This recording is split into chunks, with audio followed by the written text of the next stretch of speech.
Oh, start video. Okay, that's okay, cool. There he is.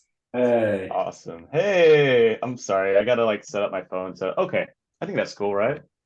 yeah, Did you turn it so apart from your side up. Oh, hold on one there second. we go. Oh, Oh, there we That's go. better. We're good, we're good. awesome. Hell Nice yeah. Emperor t-shirt. Oh, thank you. Yeah, that's wicked. Oh yeah, thank you so much. Yeah, no, I got to see them like a month ago and that was awesome. Oh, Oh, wow. sweet. Was that Yeah, the they're like Nightside Eclipse tour? no, it was actually anthems. Anthem, sorry. Oh, Yeah, no, they played that in its full and they played like four songs off Nightside and like it was fucking awesome. Oh cool, man. man. I'm seeing him in February, I think. Yeah, next year sometime I'm seeing them as well. Oh hell Yeah. yeah. That's awesome. They're incredible live. That was an insane experience. I've never had the pleasure of seeing him, but I cannot wait. Yeah, it was like their first time in Chicago in like 14 years or something like that. So like I was just like I have to like I can't miss my chance. Is that where you're based, Chicago, is it? Yeah. Oh, okay, cool, cool.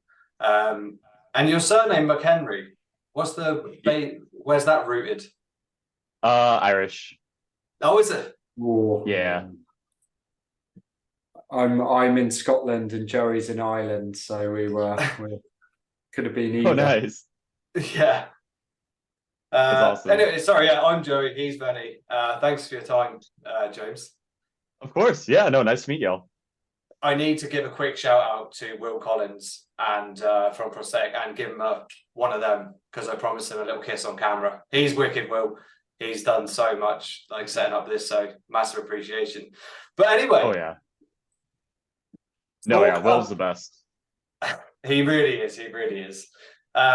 So let's talk Cybergrind. I mean, this is basically going to be not really an interview. It's just me and Venny going to be asking you questions about Cybergrind because we only got into Cybergrind via Thought Crime album last year.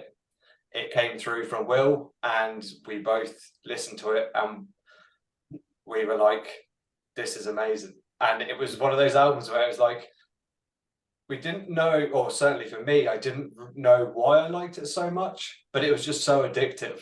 And Venny, I mean, you were the same, weren't Yeah, you? it's the same. It was so eclectic, and I hadn't really heard anything like it before. So yeah, it was great. Loved it. Thank you. I really appreciate that. James, I want to start with, which might be a fairly sort of obvious question, but I really need to understand how you got to Cybergrind. So what I'd like to know is, what bands did you grow up listening to at an early age to get you into metal? And then what bands did you listen to get to where you are today with the album Death Awaits? Like, Yeah, absolutely. So I think the first metal song that I ever listened to was One by Metallica. Um, because I used to play a lot of StarCraft back in the day, and like people would make their own custom maps, and one of the maps like that someone made like had the the part in One by Metallica where it was like dun, yeah, dun, yeah. and like I'd never heard anything like that. I was just like, holy shit, this is heavy as hell. But like I had nothing else to like base that off of really. And then like when I was like 10 or 11, I got into like Dragon Force and like a bunch of like power metal like Stratovarius and Sonata Arctica and like Nightwish and shit like that. And then I want to say when I was 13, I started to get into like a lot more heavier stuff like Killswitch Engage, Trivium, who else? Like Shadows Fall and stuff like that. I was just really into that melodic metalcore stuff because like it was heavy, but also like had a lot of like kind of pop sensibilities and like it had choruses and stuff, so it was like a little bit easier to digest than like just straight like grindcore and shit. And then around when I was like 14, I started getting into like Agoraphobic Nosebleed, Pig Destroyer, and just a bunch of more like obscure shit, or like just like more like heavier, grindier shit. And that's around the same time I got into like Cybergrind myself. There was an upbringing of a bunch of like MySpace artists like around 2006 2006 to 2009, and like I kind of caught the tail end of that. A lot of artists such as Cutting Pink with Knives. Who else? Bubblegum Octopus was a huge one.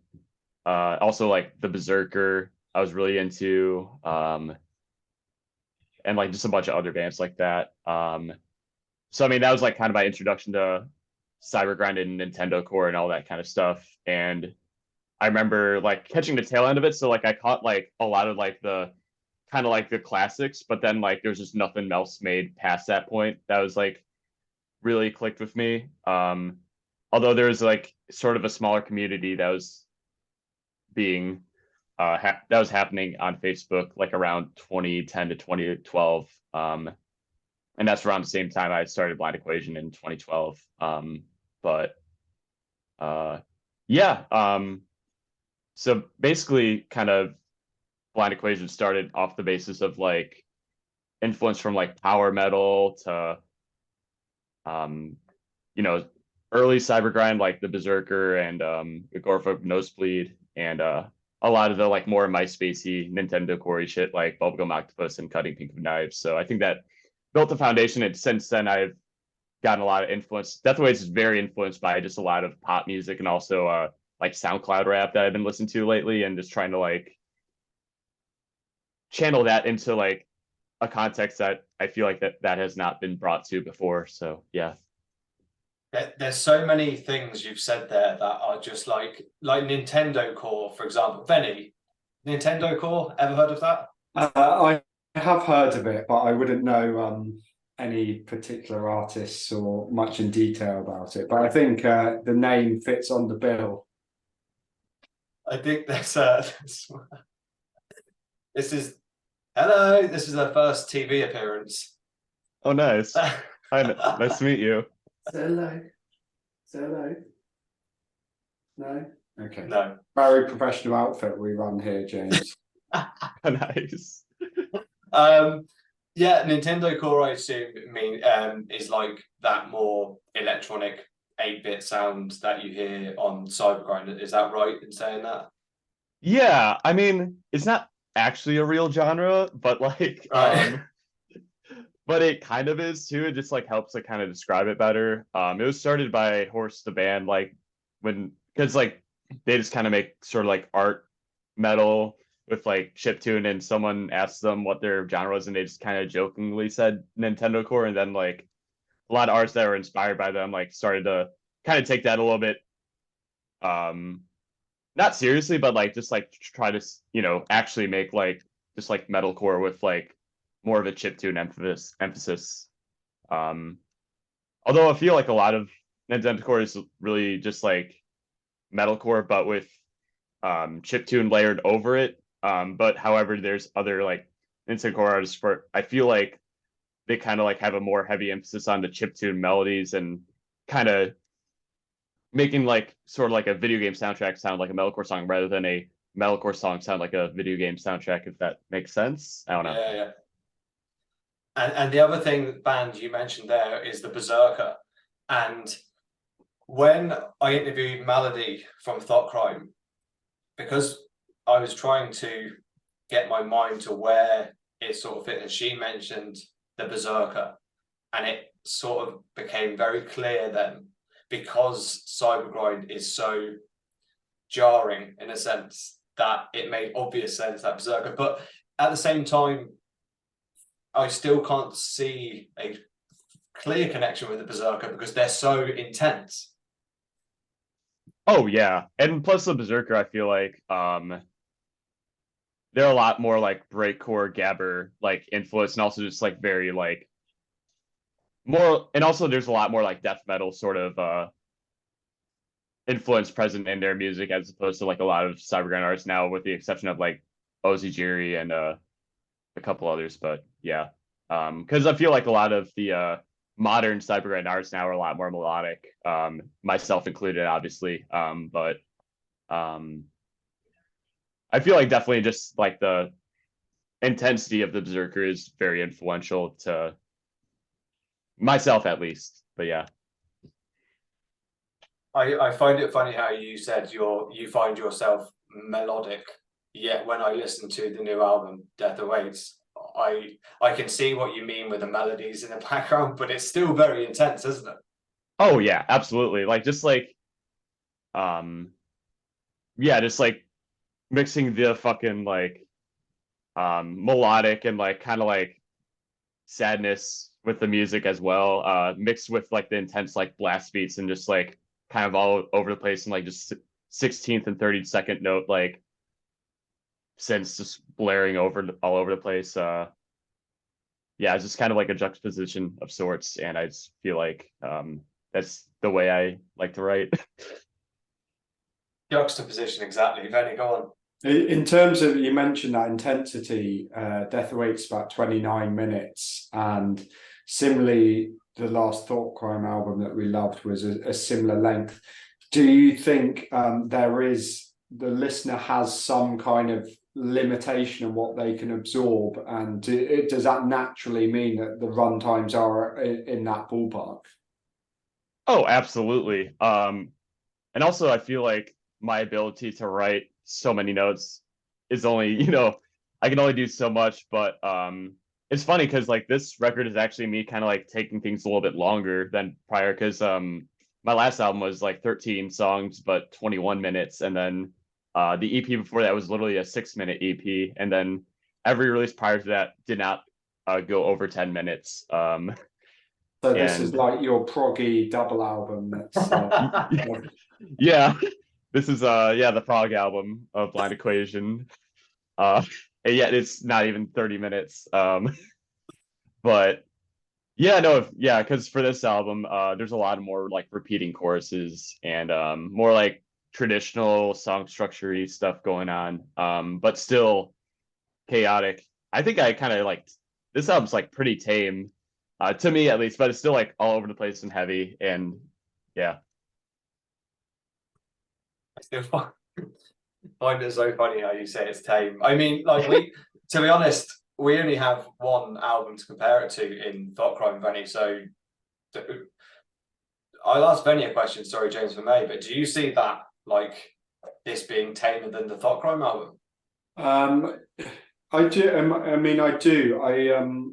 I think Death of the Weights is a bit more of a cohesive journey, if that makes sense. And I like both. I did love the fact that the Thought Crime album was so eclectic and bringing so many different things in. But what it feels with Death Awaits is it does feel like its own entity, and there is some strand that kind of runs through the whole album. To me, I don't know what you'd respond to that, James.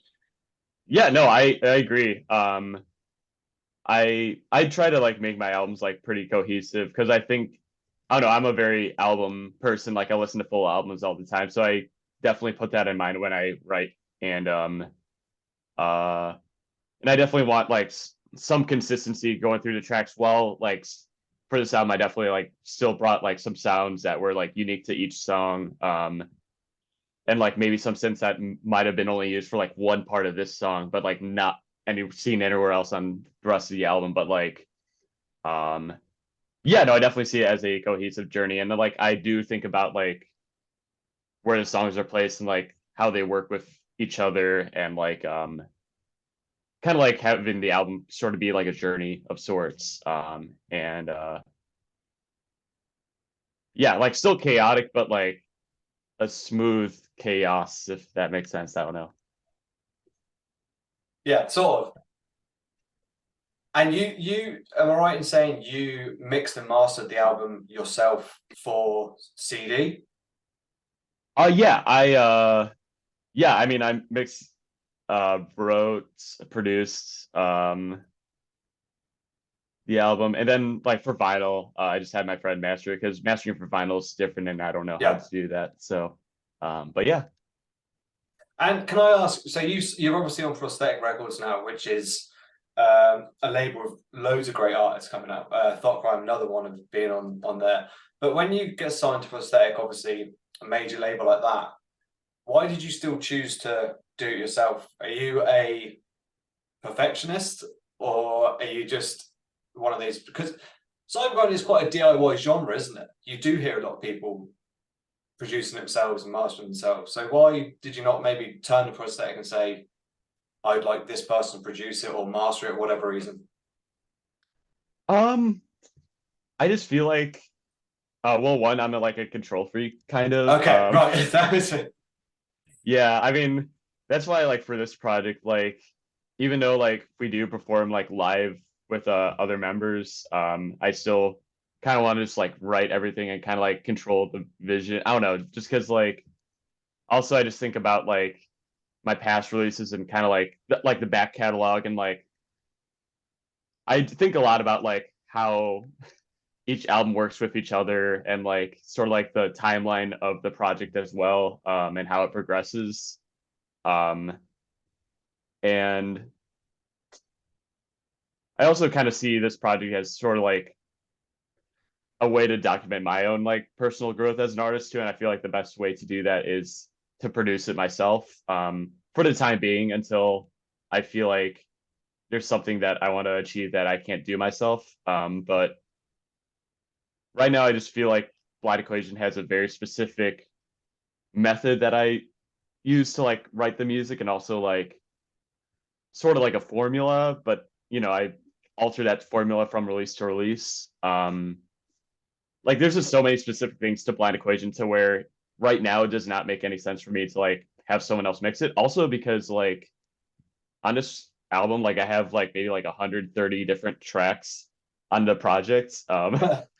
And like there's like I want to say like 50 or 60 different synths used throughout the album. And like sending that to somebody else to mix and saying, hey, I want this melody and this song to shine out here, but you can bury this melody, and like explaining it all is like way too much. And like also, um, with this being a project with like no guitars or anything, like I just feel like it's like an overwhelming undertaking for someone who's not me to like mix and master it and have it sound the way that I want it to. So even though I'm not like perfect at like producing and mixing, I just feel like it just makes the most sense for this project. And I got this album to sound the way that I wanted it to. So yeah, and so far I've been really happy with the production on all of my albums. Like there's not been an album where I'm just like, well, oh, I lie. Like the like shit I made when I was like 17 maybe, but like yeah. But I mean, you're learning, and like you said, I mean, there's so much complexity going on, like with all the synths and going on that. I think, would I be right in saying if you gave this to a producer in, let's just say for argument's sake, Slayer's producer, let's just throw it out there, it's a lot different producing that to someone who knows Cybergrind. Oh, absolutely. And I mean like maybe like I'm sure like someone else could like do a great job on it, and like but also like uh cost money, and like also like what was I gonna say? Uh I'm a control freak too, so yeah, it is what it is. And how has it been working with Prosthetic Records? I'm sorry, what was the question again? Sorry. How has it been working with Prosthetic Records? Oh, it's been amazing. I've been really enjoying working with them. Will, Steve, Becky, everyone's been like super like they've just been like super supportive and like super down with like all the ideas that I have for the project. And also just very helpful. Like there's a lot of like when I was like prepping the release for the last album, like I was not playing as many shows, so like I had a lot more time to like ship out vinyl and like get that all that order. But like I remember even then, like it was so stressful, and like I was like, I do not want to do this ever again. Then thankfully, Prosthetic hit me up, and I was just like, hell yeah, I don't have to worry about that. But yeah, no, they've just been like super helpful, super awesome to work with. It's something that like is very new to me, but I like it. It's been really cool. They're a good label. I like them. Is that Becky Laverty you're talking about? Yeah. Yeah, we met her at Arctangent 2 weekends ago. Oh hell Lovely. yeah. So nice. Yeah. No, they're all awesome.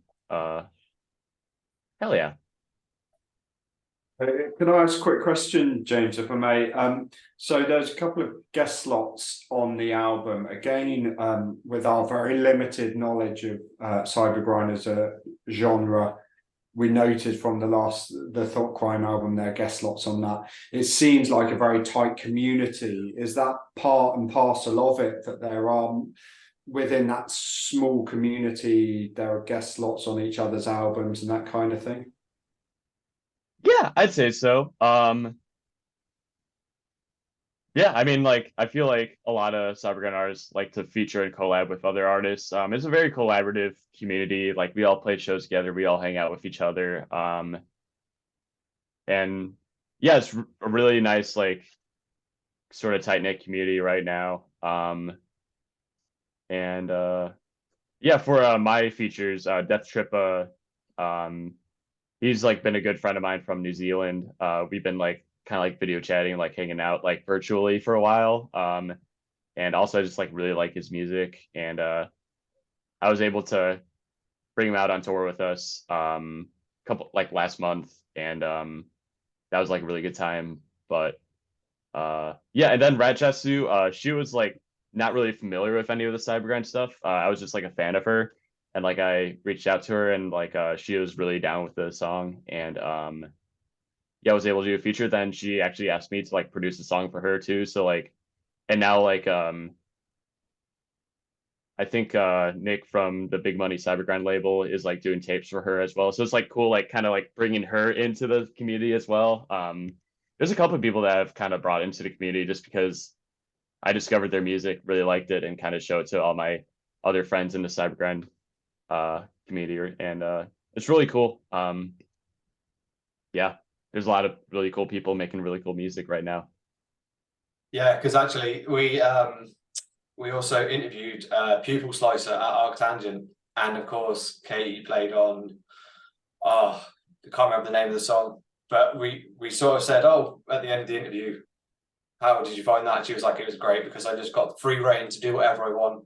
And that's pretty much sums up, like, or for me, from the outside looking in, what Cybergrind's about. It is just sort of free expression, just do whatever you want. Like, as long as you're not offending anyone, just free reign.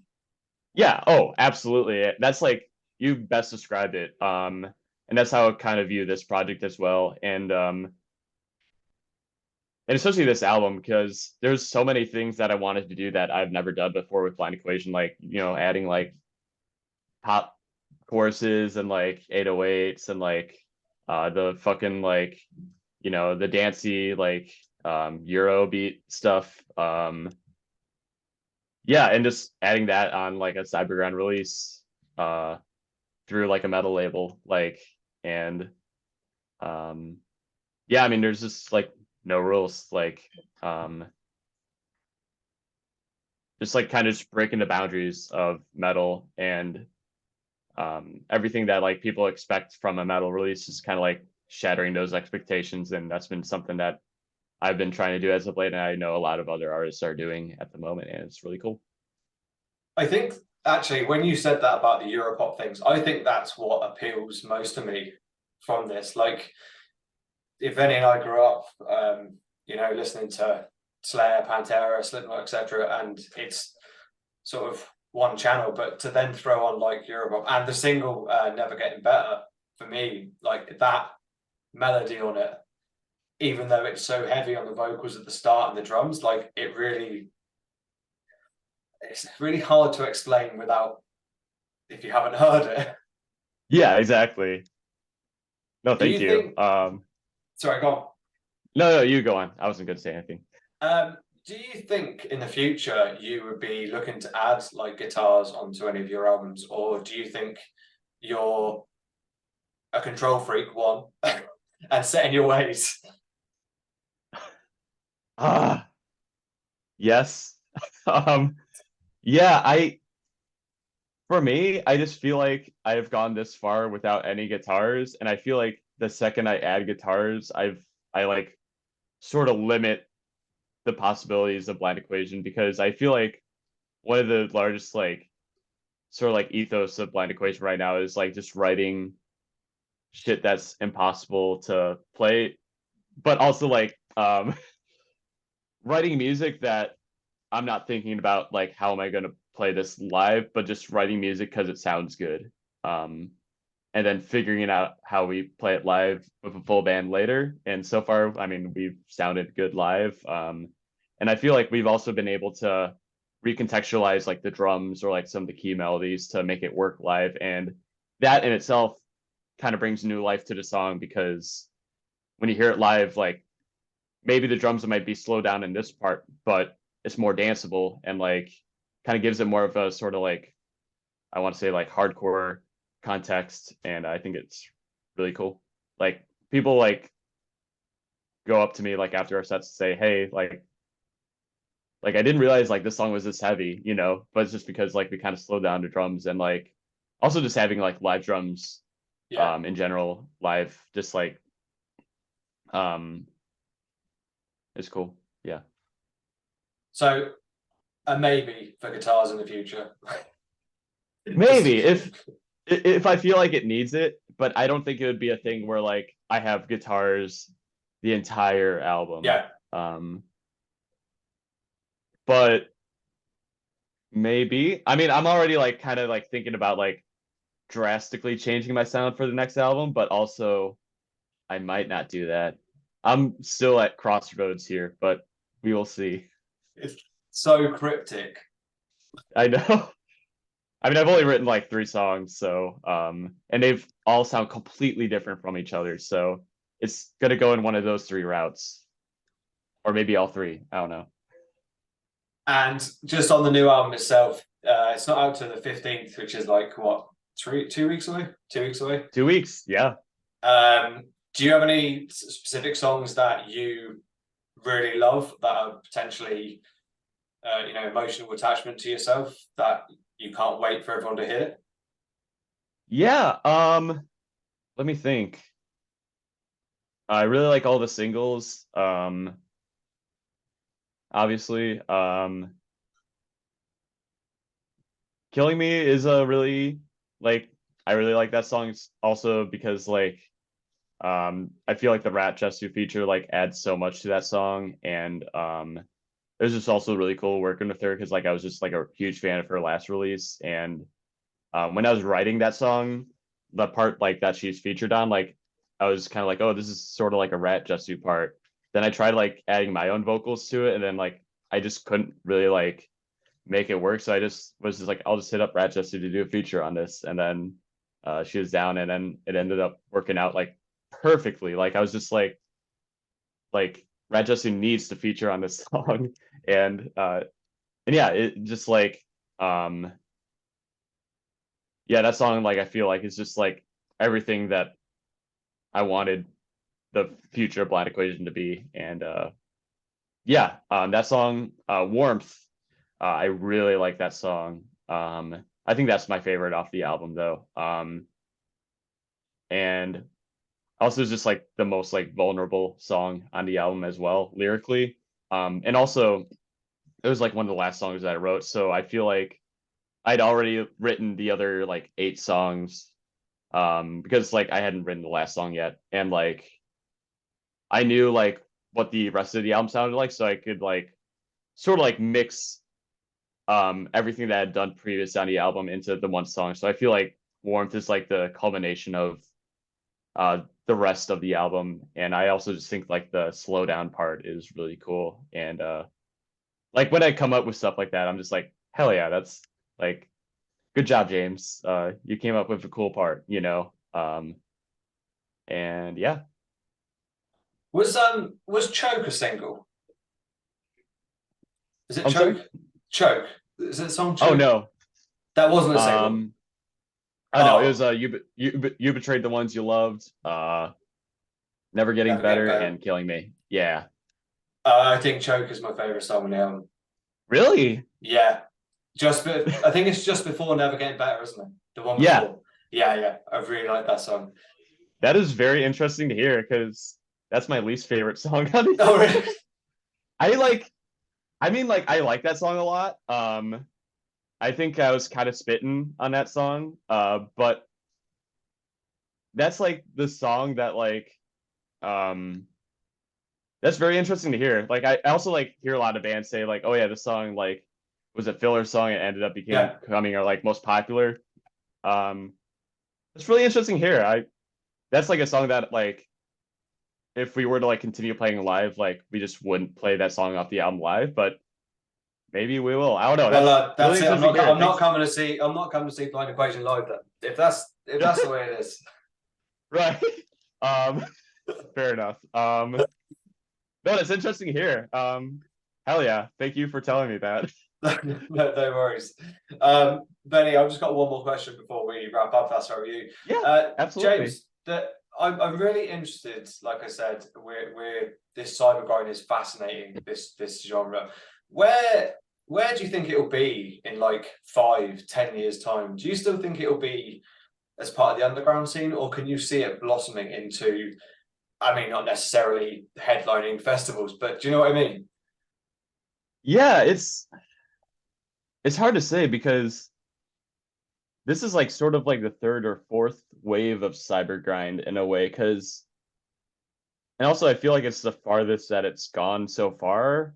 Because I mean like you have like the first wave of like kind of like proto Cybergrind bands, like Gorefolk Nosebleed, Plaguebringer, shit like that. And then like the sort of MySpace Cybergrind, like Cutting Pink with Knives,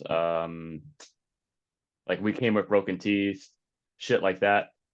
Then there was like sort of like the MySpace, no, it's Facebook era, like with A Beautiful Lotus. Who else? James Does Exist. Like sort of smaller, like super underground, like Facebook artists, and like that's kind of like the scene that I kind of like. That scene kind of inspired me to start Blind Equation. And then like as soon as I started Blind Equation, like it's completely died down until like really like 2020. So like there was just a long gap of like no one really like caring about Cybergrind. I mean, there's like small communities here and there, but like nothing like it is right now. And so far it's like I've felt like I don't know, like since from 2020 to 2023, I kind of like knew that it was gonna be growing, but like I was just kind of like it could like die off any second now, because like um it's still so small, it's still so niche, but right now it's gotten way bigger than I ever thought it would, which is really cool. I feel like it'll always like have sort of an underground DIY ethos because a lot of like myself, Thought Crime, Bajalvin, like we all like have an understanding of like DIY music. Like we all go to like hardcore shows and like DIY shows. I used to book shows and stuff like that. So I don't think it'll ever like really like lose its roots. Um, but I can definitely see it like becoming like sort of a bigger thing to where um like if we like we were able to like get to next level, like we can like help small artists like kind of get to where we are now and shit like that. So I don't think it'll like get out of control where like Warner Brothers will sign a Cybergrind band or some shit like that. But like I still think it'll be like sort of larger DIY thing if it were to get big, but like nothing like out of like nothing to where like we have to sacrifice why we did it in the first place, I feel, if that makes sense. Yeah, perfect sense. Venny, unless you have anything else to ask, I'm going to say James McHenry from Blind Equation. Thank you so much for your time. Thanks very much, appreciated. Thank you so much for having me. This is awesome. The album Death Awaits is out on the 15th of September, and we wish you every success with that. And if you do put Choke into the set list, I'll see you at a show. If not, we probably won't meet. But James, thanks so much for your time, man. Cheers, man. Thank you. I really appreciate it. And if you're watching this, I think December 16th we'll have a release show somewhere in Chicago. We will be playing Choke because we'll be playing the entire album front to back, but that might be your only chance.